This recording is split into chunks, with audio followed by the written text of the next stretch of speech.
By 1 o'clock, thousands of Parisians surrounded the Bastille.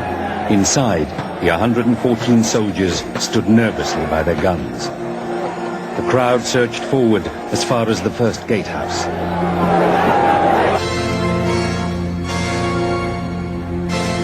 By now, the governor was the last custodian of royal authority in the city. Yet he was paralyzed by his indecision. Should he open the gates or open fire? In a last desperate attempt to avert bloodshed, a delegation went into the Bastille to persuade the governor to hand over the Bastille's powder supplies.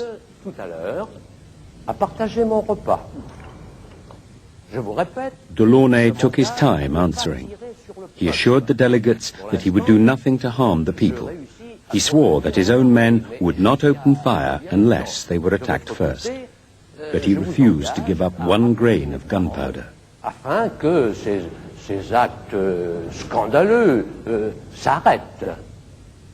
La situation peut d'un jour ou l'autre dégénérer, voire. Outside the Bastille walls, the crowd was growing restless. The meeting was going on too long. Fearing that the delegation had been captured, the crowd renewed their attack. Events now span out of control. 2 citizens managed to cut the chains to the outer drawbridge. Thinking the governor had given in, the crowd surged forward. They were tragically mistaken. Some soldiers opened fire.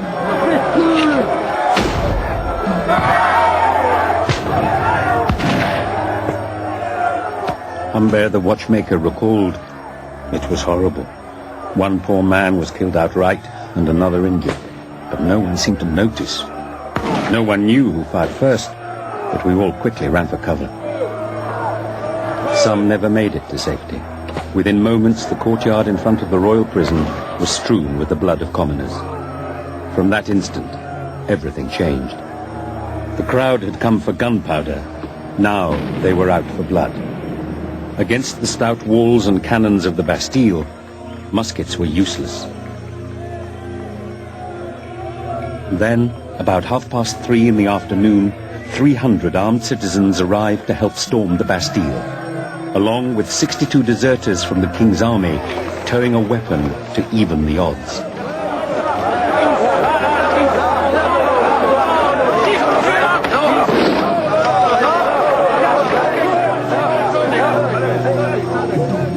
The arrival of the French troops was a turning point.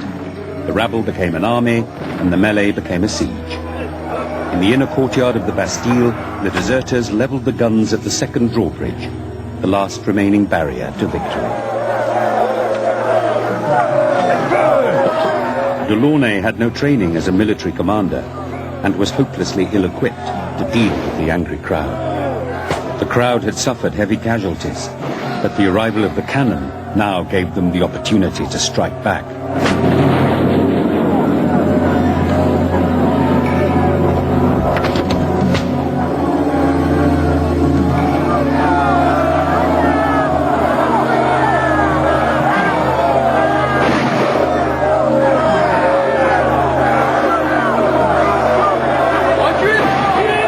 The soldiers in the Bastille had little faith in their governor. One later wrote, "A man without much courage. He would listen and agree to our advice, and then he would do just the opposite, before changing his mind again."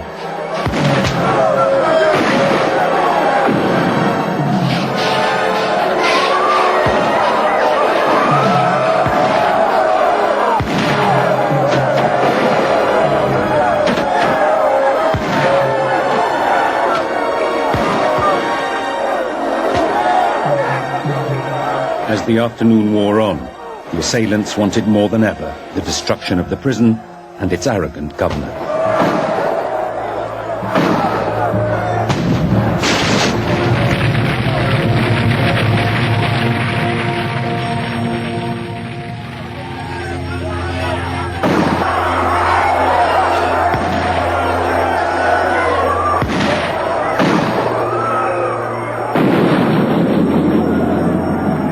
Delaunay was facing defeat.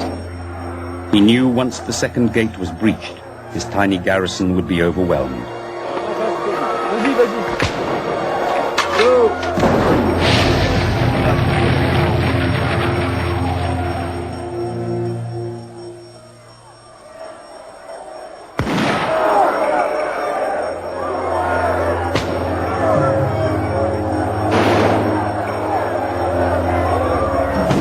Delaunay no longer thought of saving the Bastille, only of saving his own skin.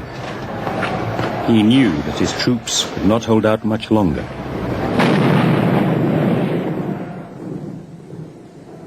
The governor decided to gamble. He still had a cellar full of gunpowder.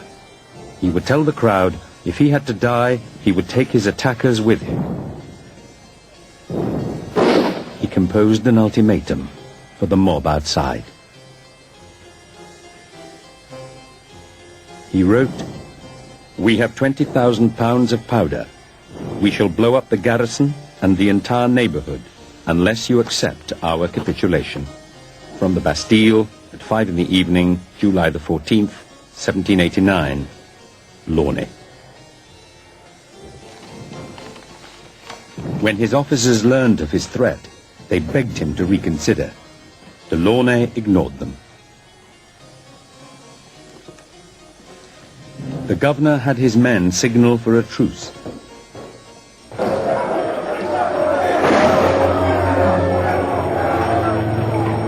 At first, wrote Humbert, we thought the white flags were a trick and ignored them.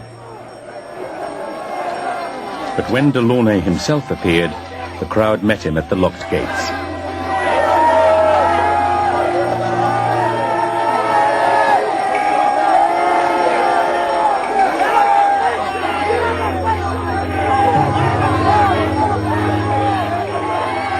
The words of his ultimatum rang out like bullets. Angry at the death of their comrades, the crowd was enraged by the governor's attempts to blackmail them into surrender. No terms.